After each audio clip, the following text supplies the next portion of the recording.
로마서 9장 바울로와 이스라엘. 나는 그리스도 안에서 진실을 말하고 거짓은 말하지 않습니다.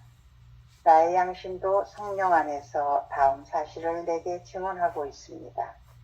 다름이 아니라 내게 크나큰 슬픔이 있고 내 마음에 끊임없는 아픔이 있다는 것입니다. 사실 나는 혈통상으로 나의 동족인 나의 형제들을 위해서라면 그리스도로부터 갈라져 기꺼이 저주라도 받고 싶은 심정입니다. 그들은 이스라엘 사람들입니다. 아들 되는 자격과 영광과 계약들과 율법의 제정과 예배와 언약들이 다 그들의 것이고 선조들도 그들의 것이며 그리스도께서도 육신으로는 그들에게서 태어나셨습니다. 그분은 만물 위에 계시는 하느님으로서 세세의 찬양을 받으십니다. 아멘. 네. 로마서 9장 바오로와 이스라엘의 제목으로 오늘 한번 얘기를 좀 나눠봤는데, 바울은 자신이 이방인을 위해서 하느님께서 따로 세우신 종이라고 늘 생각했지요. 그래서 바울을 뭐라고 이방 사도라고 하지요. 그건 근본적으로 에페소서 3장 8절에서 9절의 말씀을 보면 당신이 바로 이방 사도라고 하는 걸 잘 고백해 놓은 게 있어요.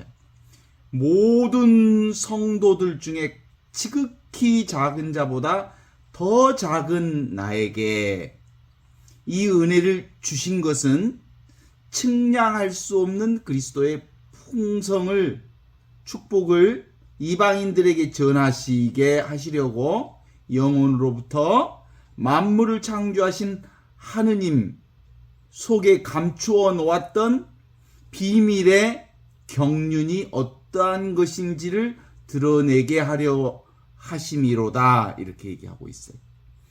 그러니까 사실상은 하느님은 유대인과 이방인을 구분하지 않으시지. 원래부터 구분하지 않으셨지. 누가 구분했냐면 유대인들 스스로가 자기들은 특별한 하느님의 축복을 받은 백성이라고 구별했던 거예요. 그런데 그걸 관련해서 바오로는 실제로 유대인들이 갈라놓은 특별한 백성이라고 얘기했던 그 율법을 뛰어넘어서 하느님은 온전히 모든 이들의 주님이시라는 것을 선포하는 이방인들의 사도로 불리움을 받았다는 것은 특별히 이방인들의 사도가 아니라 모든 이들의 사도로 불리움을 받았다는 것을 유대인 쪽에서 보면 이방 사도로 불리움을 받았다, 이렇게 표현할 수 있는 거지. 그러면 우리들도 마찬가지로 사실은 그 구별 없는, 분별 없는 하느님의 자녀로서 부르심을 받은 거죠. 그래서 이스라엘과는 어떤 관계인가 하면 바울은 자신이 오직 이방인들을 위한 사도요 이스라엘과는 아무런 상관이 없는 존재라고 생각하지 않았다는 거예요. 그게 이제 오늘 9장 1절에서 3절의 말씀으로 그걸 증명하고 있어요. 나는 그리스도 안에서 진실을 말하고 그리스도 안에서 그 거짓을 말하지 않습니다. 나의 양심도 성령 안에서 증언해 줍니다. 그것은 커다란 슬픔과 끊임없는 아픔이 내 마음속에 자리 잡고 있다는 것입니다. 사실육으로는 내 혈족인 동포들을 위해서라면 내 자신이 저주받아 그리스도에게서 떨어져 나가기라도 했으면 하는 심정입니다. 이런 얘기를 해요. 사실은 자기는 유대인들 중에 유대인이다. 그럼에도 불구하고 나는 유대인을 고백하지 않는다. 모든 이들의 제자로서 하느님의 복음을 선포하는 사람으로 나선다. 이런 얘기를 하는 거예요. 그쵸? 나는 원래부터 이 유대인 이스라엘을 위해서라면 저주를 받아 그리스도에게서 끊어져도 좋다는 극단적인 말을 전하는 거예요. 그럴 만큼 나는 유대인들 중에 최고의 유대인이었고, 유대인들 중에 최고의 유대인인 바로 바리사이파 사람이었고, 바리사이파 사람들 중에서도 가장 정점의 유대 율법을 잘 지키는 사람이었음에도 불구하고, 이 말을 하기 위해서인 거예요.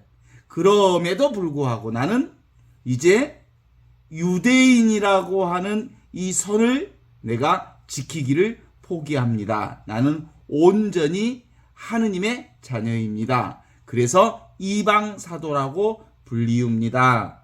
이런 얘기를 하고 있는 거죠. 거짓말을 하지 않고 참말을 하는 사람.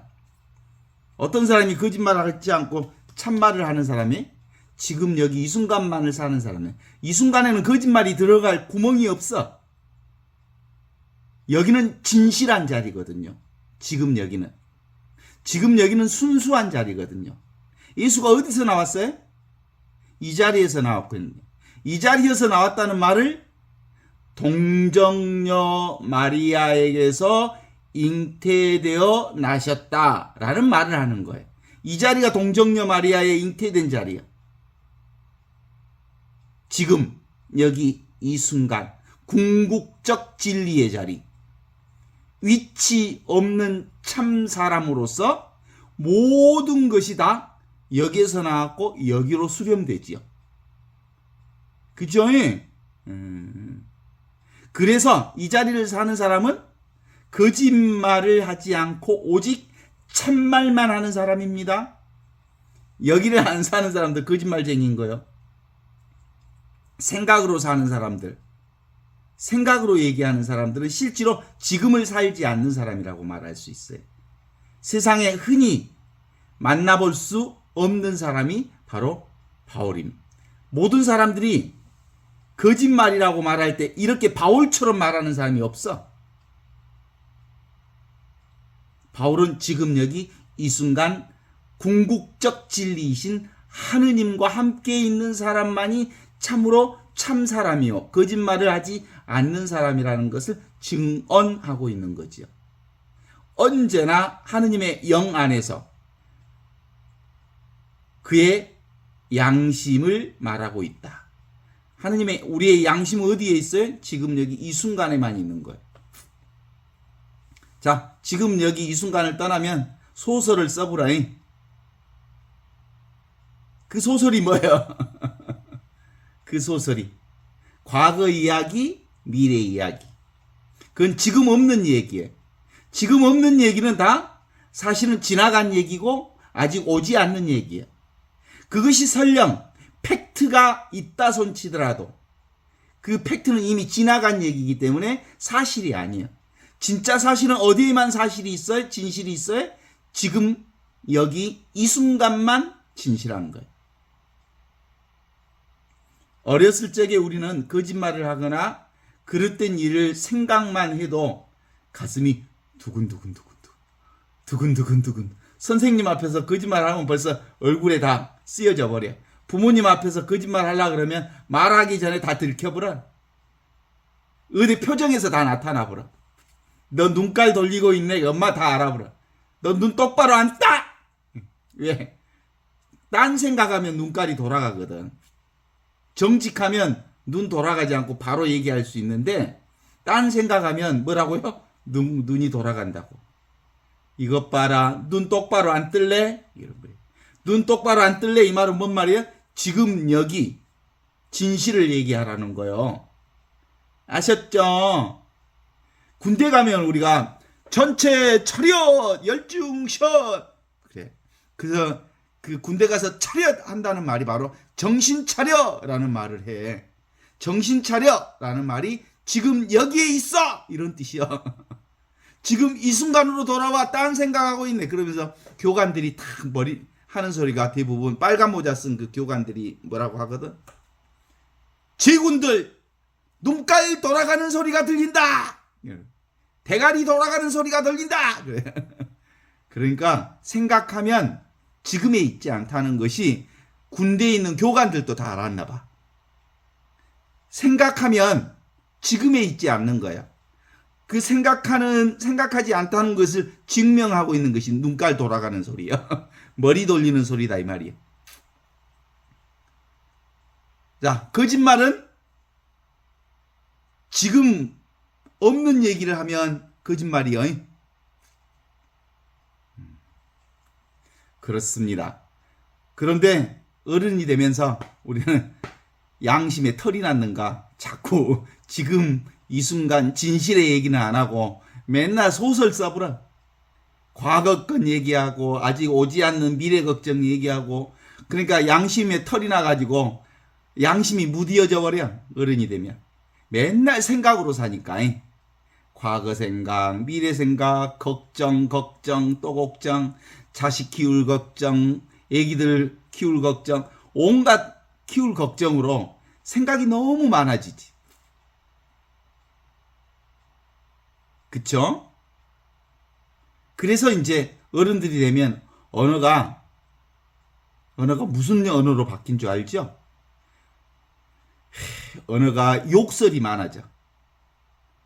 폭행 언어가 많아져. 그래서 어른들은 가면 갈수록 말소리도 커지고 그리고 소설을 많이 쓰기는 하지만 양심은 점점점 작아져.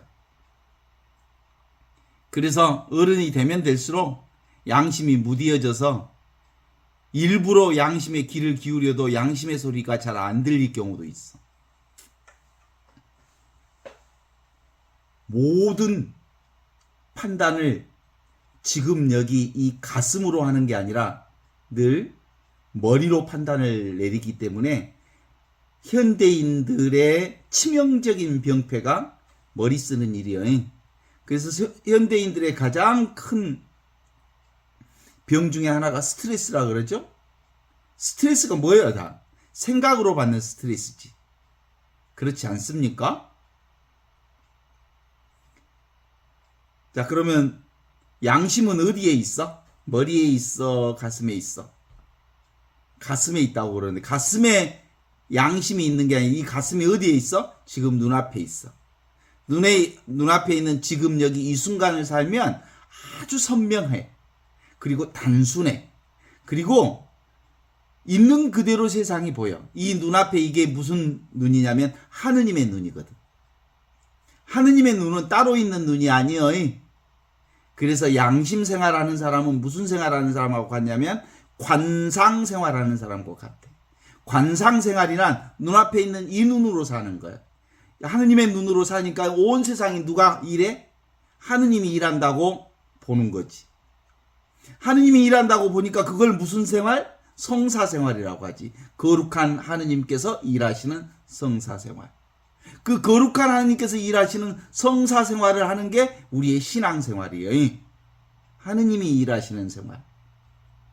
그 우리의 신앙생활이 곧 바로 일상생활 전체가 바로 하느님께서 일하시는 성사생활을 우리가 관하고 있는 거죠. 보고 있는 거죠. 그래요. 이제 나는 머리로 사는 사람이 아니고 눈앞에 있는 지금 여기 이 순간 이걸 사는 사람이라는 걸 실제로 바울이 분명하게 드러내는 것이 나는 거짓말을 하지 않습니다.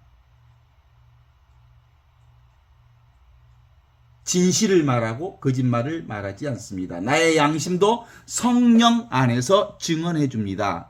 그것은 커다란 슬픔과 끊임없는 아픔이 내 마음속에 자리 잡고 있다는 것입니다. 뭘로 보니까? 다 보여. 이걸로 보면. 슬픔도 이 자리에서 나오고 아픔도 이 자리에서 나오고 우울도 이 자리에서 나오고 모든 것이 다 지금 여기에서 나오는 것들이라는 거지. 그죠? 바울은 동족인 이스라엘의 운명을 가슴으로 근심했습니다. 지금 여기 눈앞에 있는 이걸로 근심했기 때문에 사실은 유대인과 이방인을 구별하지 않으신 거지. 그래서 이방 사도가 될 수 있었던 거죠. 유대인들을 생각하면, 그리고 동족인 유대인들을 생각하면 골치 아픈 게 아니라 마음이 아팠어요. 그들을 위해서는 저주를 받아 그리스도에게서 끊어져도 좋다고 하는 그런 각오로 평생을 유대인으로 살았고, 바리사이파 사람으로 살았고, 율법을 지키는 사람으로 살았고, 1.1획도 율법으로부터 떠나가지 않는 온전한 유대인으로 살고 싶어 했어요. 그런데 그가 언제 그걸 깨달았어? 내가 율법에 잡힌 사람이구나 라는 것을 다마스커스로 가면서 그걸 깨달은 거예요. 율법에 붙잡힌 사람이었기 때문에 누구를 죽이려고 한 거야? 예수를 죽이려 한 거야. 지금 여기를 살지 못했다는 걸 깨달아 한 거죠. 그렇습니다. 우리도 무언가를 잡으면 반드시 잡히게 돼 있어요. 사람을 잡으면 사람에 잡히고, 감정을 잡으면 감정에 잡히고, 생각을 잡으면 생각에 잡히고, 그죠? 요즘에 끼아라 언니가 자주 보고 싶어? 끼아라 언니만 생각하면 끼아라 언니한테 잡히는 거야. 그쵸? 내가 끼아라 언니를 너무너무 그리워하고 맨날 끼아라 언니만 생각하면 끼아라 언니에게 붙잡힌 사람이 되는 거야. 그걸 우리 삶 안에서 우리가 늘 경험하잖아요. 그래서 지금 여기 이 순간 살아야 거짓말을 하지 않는 참 사람으로 살 수 있다. 이런 얘기를 하는 거거든요. 오랜 습기를 쫓아서 저절로 기계처럼 일어났다 꺼졌다 하는 그런 마음, 오고 가는 것에 쫓겨다니는 마음이 아니라 성령 안에서 지금 여기 나와 더불어 사는, 나로서 사는 천상천하 유아독전이 어디 있어? 지금 여기 있어. 이게 나예요. 오직 하나뿐인 이것. 이게 천상천하 유아독전이 하나 둘 셋 넷 셋의 하나가 아니라 전체가 하나라고 하는 이 나로 살면 진짜로 참 말씀으로 산다는 말을 주는 거죠. 지금 여기 이 순간에 나와 더불어 산다는 건 모두가 깨어 산다는 말입니다. 실제로 한때는 바오로 사도가 얼마나 독종인 인간인지 알지요? 율법만 지킨 사람, 율법의 1.1획만 틀려도 안 된다고 생각했던 사람, 그래서 율법에 꽁꽁 묶인 사람, 그래서 예수까지도 죽이려고 했던 사람, 그가 회개하여 보니까 세상 전체가 경계가 없음을 깨달아 알게 되면서 이방 사도가 되었다는 것을 전하고 있는 거죠. 4절 5절을 읽어보도록 하겠습니다. 그들은 이스라엘 사람입니다. 하느님의 자녀가 되는 자격, 영광, 여러 계약, 율법, 예배, 그리고 약속이 그들에게 주어졌습니다. 이스라엘 사람을 뭐라고 얘기하면 유대인이라고 말하는 이 이스라엘 사람들. 그들은 저 조상들의 후손이며 그리스도께서 육으로는 바로 그들에게서 태어났습니다. 유대인에게 예수님이 태어났다는 거예요. 그분은 만물 위에 계시는 하느님으로서 영원히 찬미 받으실 분입니다. 실제로 유대인이든 이방인이든 다 어디서 태어났어? 하느님에게서 태어난 거예요. 그런데 유대인만 하느님으로부터 태어났다고 하는 증거를 뭘로? 율법을 지키는 사람들은, 유대인들은 율법을 반드시 지켜야 한다. 그래야 하느님의 사람이다. 야훼 하느님을 믿는 사람이다. 그리고 율법뿐만 아니라 율법을 잘 지키는 이스라엘 사람이라는 것을 표시를 내야 한다. 그것이 할례다. 그리고 하느님의 야훼 하느님을 믿는다는 것을 예배를 잘 드리는 것이 바로 성전 중심의 신앙이다. 이렇게 정리를 해놓은 거예요. 그래서 이 하느님의 사람으로 예배를 잘 드리고 그 다음에 율법을 잘 지키고 하느님의 사람답게 살면 하늘의 별처럼 땅의 모래알처럼 많은 후손을 주겠고, 그리고 기름진 땅, 젖과 꿀이 흐르는 기름진 땅을 내려줄 것이며, 더 나아가서는 자자손손 대대로 하느님의 은총과 축복을 가득히 내려준다는 것이 그들의 신앙이었다는 사실을 알지만, 무엇에 묶여버렸어 그들이? 그 율법에 꽁꽁 묶여서 이제 이방인들을 무시하고 이방인들 하대하는 사람들로 나타나게 된 거예요. 그것을 바오로 사도가 깨달아 알게 됐다는 얘기죠. 원래 이스라엘 사람이라고 하는 말은 그 유대인들이 바빌론 포로 생활을 하러 갔다가 다시 귀환해 돌아오면서 유대인들을 존칭어로 사용하면서 이스라엘 백성이라고 말하기 시작했어. 우리는 참된 야훼 하느님의 백성이다. 순수한 하느님의 믿음을 가지고 있는 백성이다. 그래서 이스라엘 백성이라고 한 거예요. 그게 이제 이스라엘은 아브라함과 이삭과 야곱을 이어내는, 그래서 야훼 하느님을 믿는 신앙을 야곱의 이름, 다른 이름이 이스라엘로 바뀌잖아요. 그래서 이스라엘 백성이 되기도 하지만 근본적으로는 하느님의 신앙을 잘 사는 사람들이 바로 이스라엘 백성이라는 이름으로 이루어졌거든요. 근데 그 이스라엘 백성이 하느님에게서 받은 특권이 나열되어 있다는 의미로서 이스라엘 사람입니다. 그들은 하느님의 자녀가 되는 특권으로서, 자녀가 되는 특권으로서 영광, 여러 가지 계약, 율법, 예배, 여러 약속이 그들에게 주어졌고, 그들이 그 유대인의 후손이고 그리스도로서도 육으로 바로 그들에게서 태어났습니다. 이렇게 외적 조건이 대단히 중요하다고 생각했어요. 우리도 그러잖아요. 혈통 중심 되게 따지죠. 그래서 그들은 하느님의 자녀로서 살 수 있었고, 하느님을 모시는 영광을 누리게 되었고, 하느님과 계약을 맺을 수 있게 되었고, 하느님이 주시는 율법을 지킬 수 있게 되었고, 하느님께 온전한 예배를 드릴 수 있었으며, 하느님께서 그들에게 주시는 자녀에 대한 축복, 땅에 대한 축복, 그들의 후손에 대한 축복들을 받았단 말이죠.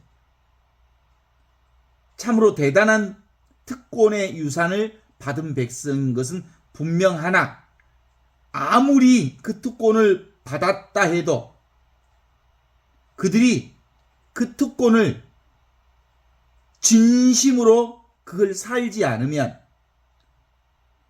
그들에게 주어진 큰 특권이 뭐가 될 수 있다?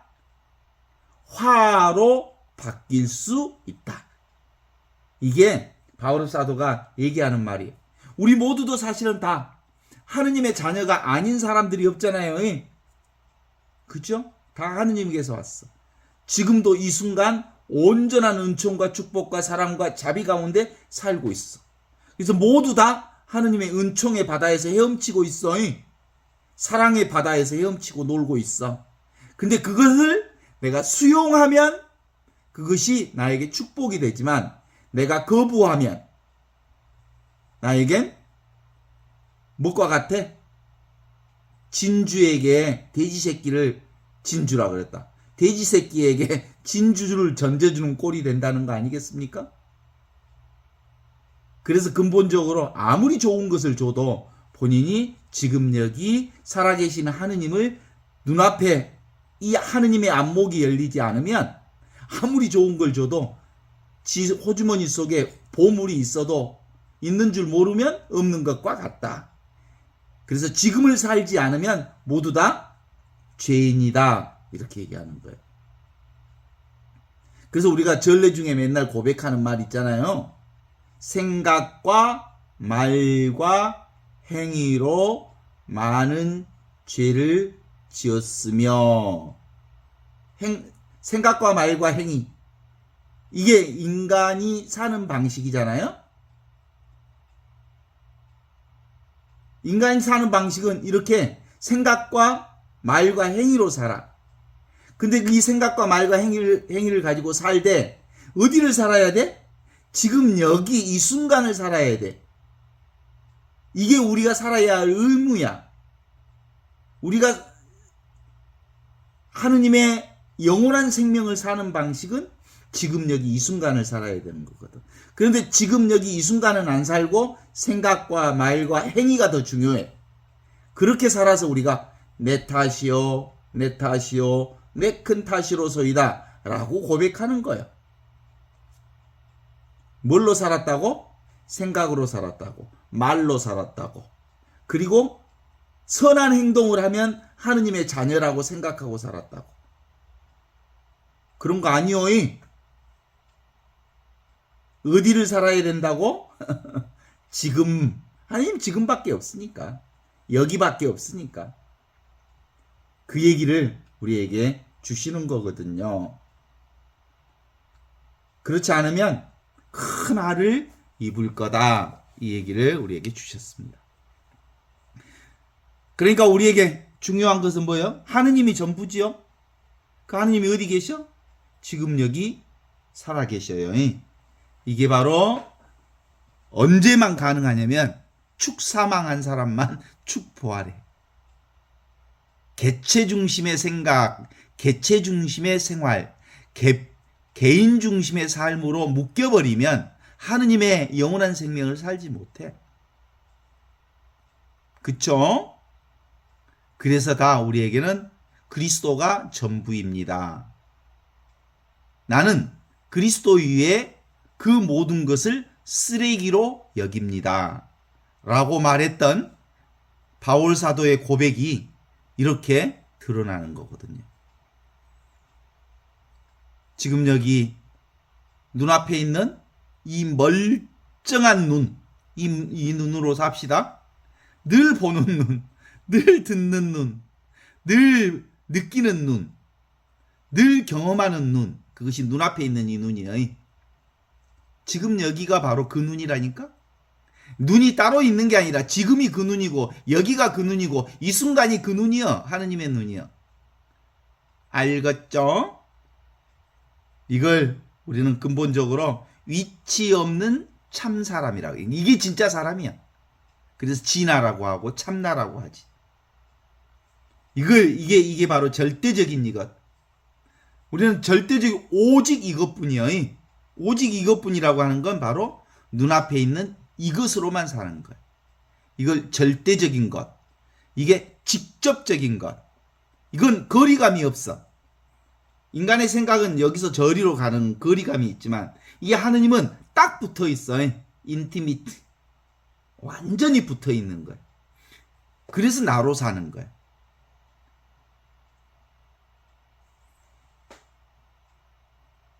우리가 매일 이렇게 보고 있는 현실이 뭐라고요?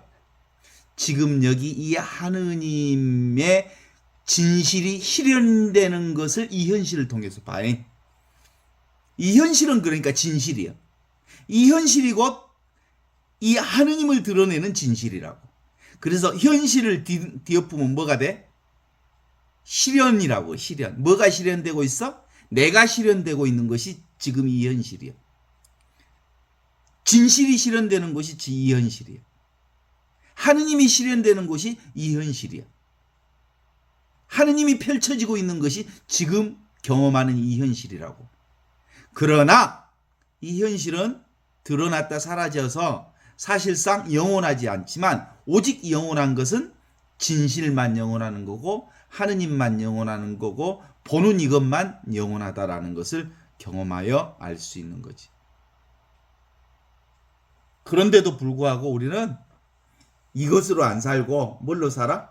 눈에 보이는 것을 잡아본단께, 생각을 잡아본단께, 그죠? 이미지를 잡아본다니까, 상을 잡아본다니까. 그 상 중에 가장 큰 상이 뭐야? 나라는 상이 있어. 아상. 이거 아주 끈질긴 상이야. 내가 따로 있다는 이 아상, 상 중에 가장 큰 상이 이 아상이에요. 이 아상에 붙들려서 자기를 괴롭혀. 자기를 너무너무 사랑해. 자아를 너무 사랑해서 자아를 괴롭혀. 그게 우리 인간의 한계예요, 한계. 왜냐하면 이 무한한 사랑을 자아로 축소해버리는 거예요. 자아의식으로 축소해버리는 거예요. 하느님의 사랑은 무한하잖아요? 우리가 실제로 살아야 하는 사랑은 한계 없고 무한한 사랑을 살아야 되는데도 불구하고 자기 개체 중심의 사랑으로 그 사랑을 한계 지우면서 자기를 옥죄이고 있고 그걸 꽁꽁 묶고 있는 거지. 실제로 너무 사랑해서 그런가 봐. 그죠? 자기 자신을 너무 사랑해. 자기 자신을 너무 사랑해서 너무 자기 자신을 두드러 패. 자승자박해. 그래서 어떻게 축사망, 내가 사실상 이 실체하지 않다는 것을 깨달아 알면 아주 자유스럽게 이 자아로부터 풀려나면서 있는 그대로 살게 되는 거예요. 사실 없는 걸 붙들고 있어서 힘들어서 살게 되는 거죠. 그래서 현실 경험 그대로 나를 실현하는 것이다. 요것에 대한 우리의 감각이 열리면 좋겠어. 분별 없이, 생각 없이 있는 그대로 이 현실이 진리를 실현하고 있다. 하느님을 실현하고 있다. 하느님을 펼쳐내고 있다. 나의 진실을 펼쳐내고 있다. 그것이 설령 십자가요, 아픔이요, 그것이 설령 내가 저항하고 싶은 그거라 해도 그것이 하느님의 영광을 펼쳐내고 있다는 사실을 알면 좋겠어요. 그리스도교에서는 이걸 가리켜서 생명은총이라고 하는 걸로 가르쳐요.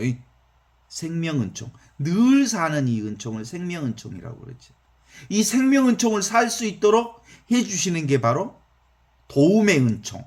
이 도움의 은총이 성령께서 우리가 이 도움의 은총으로 생명은총을 살도록 인도해 주신다. 그럼에도 불구하고 인간이 자기 생각으로 늘 생명은총 한가운데 있음에도 불구하고 그걸 가리고 있어. 그걸 뭐라고 그래? 대가리 생각. 크게 가리는 생각으로 망상에 빠져 있음으로써 주님께서 우리에게 주시는 성령을 통해서 주시는 생명은총을 거부한다 이 말이. 생명은총을 거부하는 것을 죄라고 그랬어. 그쵸? 주님의 성령이 나에게 내리셨다. 그래서 나를 도와주시는 그 성령의 도움으로 이 안목이 열리고 보니까 내가 가난한 사람들이었다.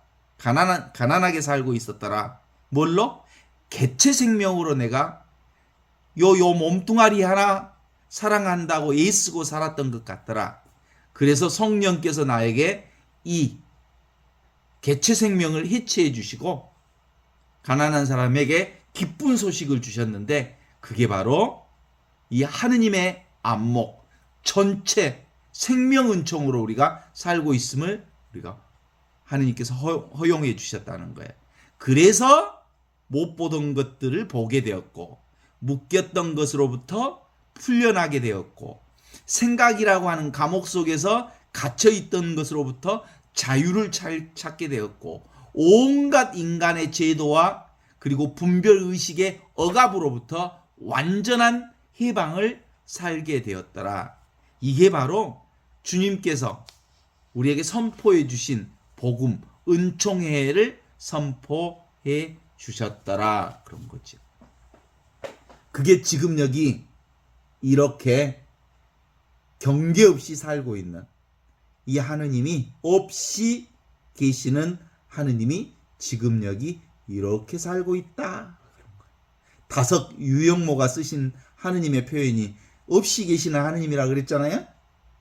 없이 계시는 하느님, 없이 계시는 하느님, 없는 데 있는 하느님이 있는 데 없는 세상을 이렇게 펼쳐내고 있는 거예요. 아주 간단하잖아요. 그쵸? 없이 계시는 하느님이 있는 데 없는, 이렇게 너무 분명하게 있지만 실체는 없는 세상을 이렇게 매일 매순간 이 현실로서 실현해 주시고 있다. 그래서 무슨 날이 제일 좋은 날이에요?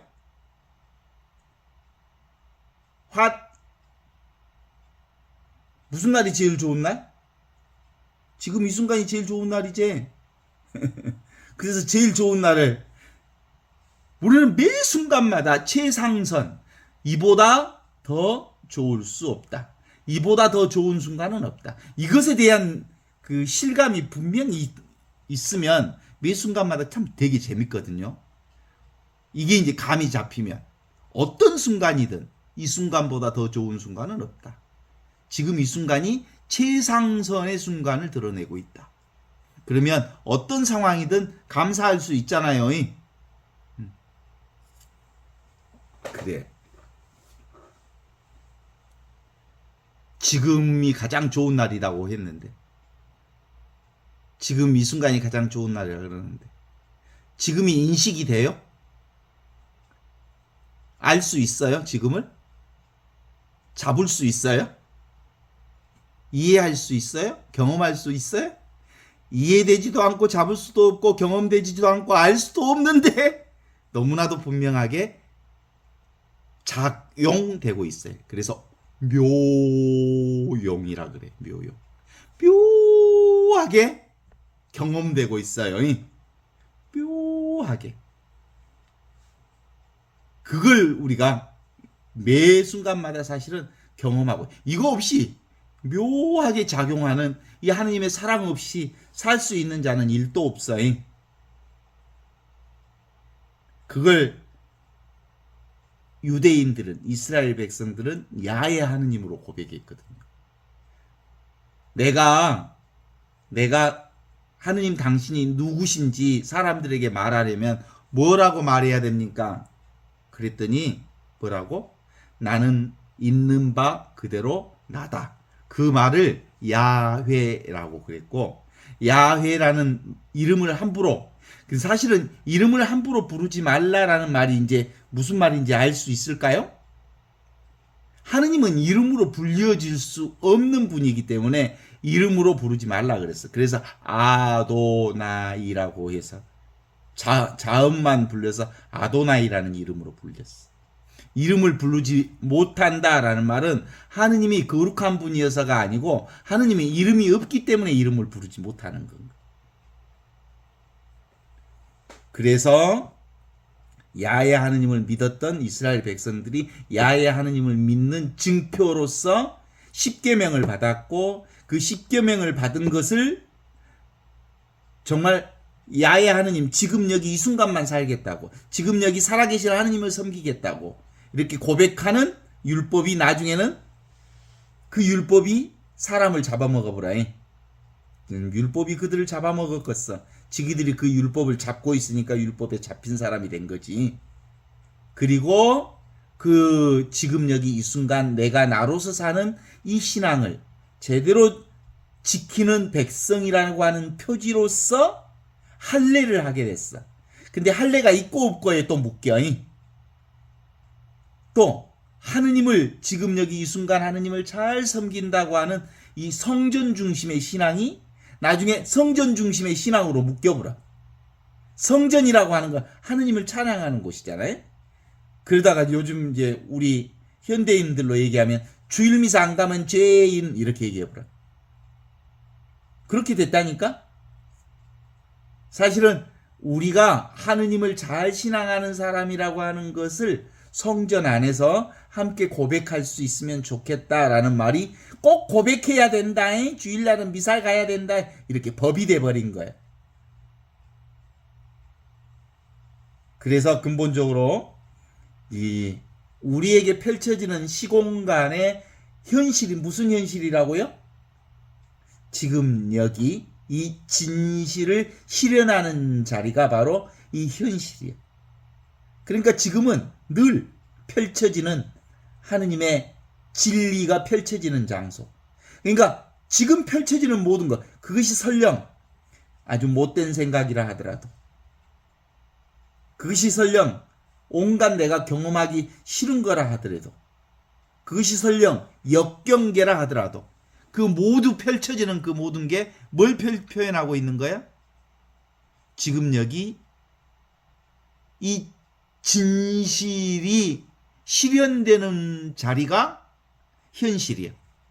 내가 실현되는 자리가 현실이야. 하느님의 영광이 실현되는 자리가 이 현실이야. 그러니까 이 현실을, 신앙이 있는 사람은 이 현실을 있는 그대로 수용하고 받아들이고 그 현실을 내가 감당하는 거예요. 그러니까 신앙이 있는 사람은 저항하지 않아. 삶을 어떤 방식으로든 수용하고 받아들임으로써 그 삶의 의미를 자기 안에서 내가 곧 이 현실이라고 하는 걸 경험하는 거지. 나의 실현 장소니까. 그래요. 그래서 각자의 길을 찾아야 합니다. 각자의 현실이 나를 드러내는 진실입니다. 내가 지금 아프다. 나의 진실을 내가 경험하고 있는 거예요. 오메 내가 배신을 당해버렸다. 그러면 뭐예요? 나의 진실을 내가 나의 진실이 실현되는 이 현실을 경험하고 있는 거예요. 어때? 동의할 수 있을까? 그러니까 우리가 경험하는 생사 변화는 구체적인 나의 진실이 실현되고 있는 현실이다라고 볼 수 있어요. 그래 우리 있는 그대로 이 현실을 받아들이기로 합시다. 그게 신앙인 게임. 그래서 어떻게 노래할 수 있어? 있는 그대로 지금 이대로 있는 그대로 하느님, 이렇게 있는 그대로 지금 이대로 있는 그대로 하느님, 이렇게 고백할 수 있죠. 오 나의 주님 나의 하느님 있는 그대로 하느님, 나의 진실. 우리가 나의 진실을 있는 그대로 지금 여기서 이렇게 경험하고 있는 거예요. 이 하느님은 붙잡을 수 없습니다. 보이는 생사 변화의 현실은 나의 실현이기는 하지만 그걸 내가 붙잡을 수는 없습니다. 내 현실을 붙잡으면 그 현실에 붙들리고 말기 때문입니다. 그 현실을 붙잡으면 거기서 고통이 생깁니다. 그때 힘들어집니다. 있는 그대로 수용하고 받아들이면 실제로 그 고통이 있는 게 아닙니다. 나의 생각이 고통을 창조한 것일 뿐 실제로 고통은 일어났다 사라져 지나가는 것이지. 그렇지 않습니까? 그래서 일체 모든 세상의 모든 것은 다 무상한 거죠. 다 지나가는 것이고. 따라서 그것을 보고 있는 나 역시 사실상 없는 겁니다. 따라서 고통이라고 하는 것도 실제로는 인간의 생각이 만들어낸 것이기 때문에 잡으면 잡히는 거죠. 자기가 만든 고통이라고 하는 생각에 자기가 잡혀서 자기 인생이 고통스럽고 힘들고 어려워지는 거죠. 그러면 내려놓으면 아무 일이 없어요. 그것을 바로 하느님 나라라고 해요. 하느님 나라는 있는 그대로 지금 이대로 있는 그대로 하느님, 있는 그대로 하느님이 이렇게 현실로서 펼쳐지고 있기 때문이다. 이렇게 볼 수 있어요. 어떻습니까? 동의하십니까?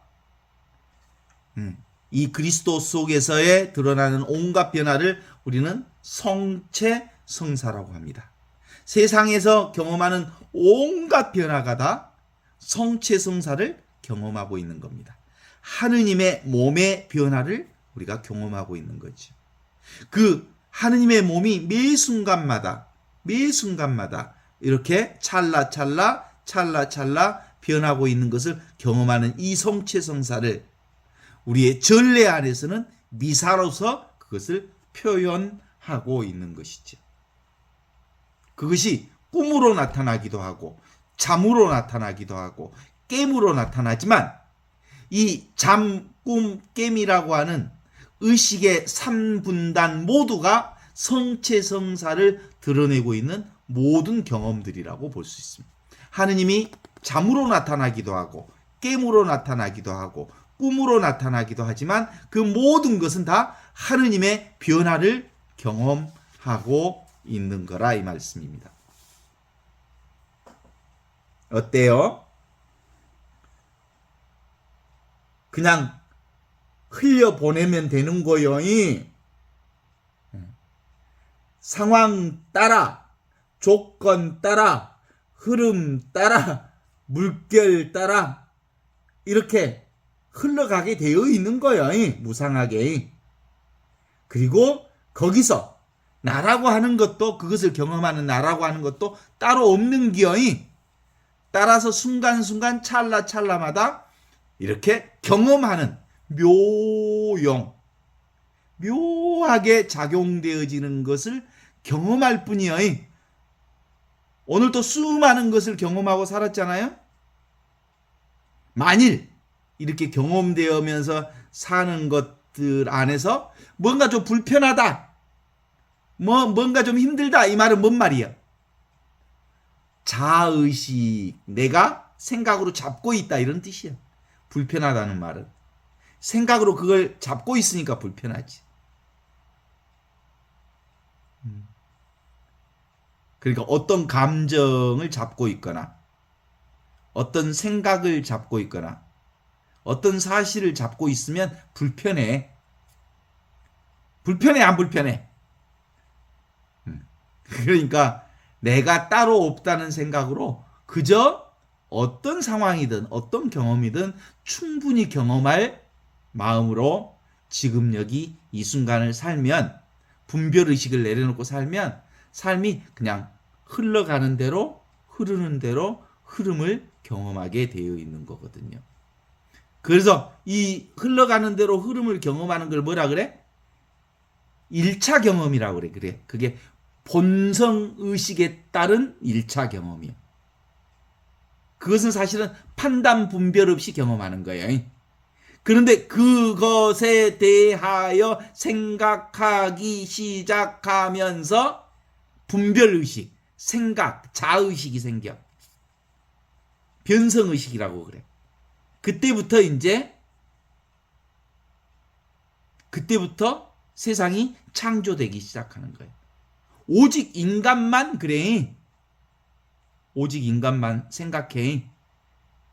오늘 제가 그 개미들 수억 마리의 개미를 봤거든요. 이동하는 개들이 투표장에 선거하러 간가 그랬다니까. 그들은 무슨 대통령 뽑기 위해서 대통령 선거일을 지정하거나 그렇게 해서 1번, 2번, 3번, 4번 정해서 대통령을 뽑는 그런 사람들이 아니에요. 그런 존재들이 아니에요. 이렇게 분별하는 건 인간만 해. 좋은 놈, 나쁜 놈, 선한 놈, 선하지 않는 것. 이것저것을 구분해서 이렇게 분별 의식을 가지고 있는 건 오직 인간만 하는 일인데, 이 인간의 이 분별 의식이 인간의 문명 창조를 만들어서 세상에서 가장 빠른 속도로 문명을 재건하고 만들어냈다가, 이 문명 창조의 인간의 이 분별 현상, 이게 다른 말로 얘기하면 뭐라 그래? 똑똑한 놈들이야. 인간만큼 똑똑한 놈들이었어. 그래서 인간들이 어떻게 돼? 자기들이 그 똑똑한 놈들이 자기 발등을 자기들이 찍고 있어. 그게 뭐야? 기후, 환경 변화로 나타나고 있어. 너무 문명을 빠른 속도로 발전시키는 바람에 결국 이런 속도로 가다 보면 인류 전체가 다 몰살당해서 죽게 생겼어, 지금. 그러지라니. 근본적으로 누구나 다 1차 경험은 할 수 있지만 이 2차 경험은 뭐예요? 인간의 분별 의식을 통해서 만들어지는 경험이라고 말할 수 있거든요. 그죠? 어떻습니까? 그냥 아무 일 없으면 가만히 있으면 뭐든지 다 이루어지게 돼 있을 텐데 인간은 드라마를 만들기를 좋아해. 소설 쓰기를 좋아해. 그래서 지금 여기 이것에 대해서 수많은 얘기거리를 만들어. 아마 내 인생도 소설을 쓰면 몇 권, 수십 권 나올 수 있을 거예요. 그 소설로 내 인생을 엮은다고 해서 내 인생을 다 엮을 수 있어? 한정적이죠. 인간의 언어로. 이 얘기로 나의 삶을 엮을 수가 없어. 그죠? 일부만 엮을 수 있겠지. 잘 쓰는 사람이어야 비로소. 나머지는 뭐야? 소설로 엮을 수 없는 너무나 많은 얘기를 담고 있지. 그건 쓸 수도 없고 말할 수도 없고 그걸 어떻게 표현할 수 없는데 그 어마어마한 우주 전체가 움직이는 삶을 내가 산 거죠.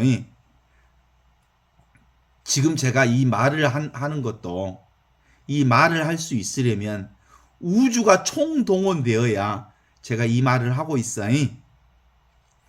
내 개인이 이 말을 하는 게 아니요. 사실은. 그죠? 그래서 하늘이 말하고 있는 거지. 내가 보고 있는 것도 내가 그냥 보는 게 아니라 우주가 보는 거지. 그죠? 그래서 근본적으로 이 리얼한 현실 그대로가 하느님의 진실을 표현하고 있다. 이 말에 대해서는 너무나도 분명합니다. 사실은. 그쵸? 내게 각자 사소한 자신만의 경험이라고 볼 수 있을지 모르지만 그러나 자신이 그 경험하는 그 모든 것이 바로 하늘을 말하고 있고 나의 진실을 말하고 있고 진리를 우리가 경험하고 있는 거거든요. 생로병사, 우비고내, 생사변화 그 모든 것이 뭘 드러내고 있다고요? 나 자신의 놀라운 변화를 이렇게 드러내고 있다. 이런 생각들을 하면 그냥 이대로 그대로 우리는 늘 뭘만 경험하고 있어요? 하느님의 영광을 매 순간 보고 있고 경험하고 있고 체험하고 있고 실감하고 있는 거죠. 그러니까 내가 나만을 경험하고 있다고. 그죠? 이 얘기를 하자 보면 뭐 이렇게 저렇게 이 사람이 저랬고 뭐 소설을 쓸 수 있지만 실제로 진실은 내가 나를 경험하고 있는 오늘 하루의 삶을 살았고 앞으로도 내가 나를 경험하는 삶을 살 거예요. 그래서 눈으로 보이는 현상 그대로가 뭐다? 진실을 실현하고 있다. 나를 실현하고 있다. 그러니 생각 분별만 딱 내려놓으면 우리는 온전한 진실을 경험하게 되는 거다. 그래서 잡으면 잡힌다. 유대인들 봐봐. 맨 처음에 야훼 하느님을 만났을 때 얼마나 행복했겠어. 그쵸? 야훼 하느님의 신앙, 야훼 하느님의 백성, 야훼 하느님의 백성으로서의 그 백성의 삶을 유지하기 위해 모세를 통해서 율법을 허락받았어. 율법을 받았는데 그 율법을 잘 지키려고 애쓰는 그 마음이 유대인들을 꽁꽁 율법에 묶고 말았어. 그들이 야훼 하느님의 자녀라고 하는 표시인 할례가 그들을 묶게 되었고 야훼 하느님을 잘 예배한다고 하는 그 성전 중심의 신앙이 이스라엘 백성들을 성전에 묶이게 되었고 그래서 실제로는 그들이야말로 하늘의 별처럼 땅의 모래알처럼, 그리고 가나안 땅에, 기름진 가나안 땅에서 영원히 주님의 축복과 은혜를 받을 수 있는 백성이 된 줄 알았는데, 그들이 그것을 잡고 있는 바람에, 잡고 있다긴 그것 때문에 노예살이를 다시 시작하게 되는 거예요. 율법의 노예살이. 그래서 예수 그리스도를 통해서 다시 율법으로부터 해방시켜 주시고, 지금 여기 이 순간 이 하느님의 온전한 복음을 살 수 있도록 우리를 불러주셨다는 거 아니겠습니까? 자, 생각과 말과 행위로 죄를 많이 지었으며 지금 여기를 자주 살지 못했나이다. 내 탓이요 내 탓이요 내 큰 탓이로소이다. 그러므로 간절히